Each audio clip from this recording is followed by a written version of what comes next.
İkincili sonsuzluğa müraciət edən bir pasientimizə diaqnostik laparoskopiya və histeroskopiya əməliyyat icra etdik və histeroskopiya zamanı sağ boru bucağının obliterasiya olduğunu gördük.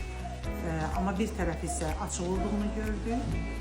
Ona görə də histeroskopiya vasitəsilə bu kiçicik ince alətlə obliterasiya olan hissəni demək olar ki, keçiriciliyini bərpa etdik.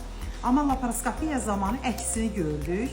Bağlı olan ampulyar hissəsi çox yaxşı açıq olan isə tamamilə obliterasiya olmuşdur.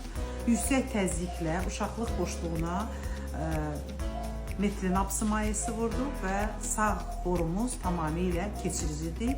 Yəni sağ borunun keçiriciliyi tam bərpa olundu. Ona görə laparoskopiya diaqnostika deyəndə mən həmişə deyirəm, ikisini bir yerdə etmək lazımdır. Çünki birini tək etmək işin yarımçıq olduğunu göstərir. Uşaqlıq boşluğunda olan patologiyanı yerindəcə həll edirsən, laparoskopiya zamanı isə ampulyar hissədə olan problemi aradan qaldırmaq olur.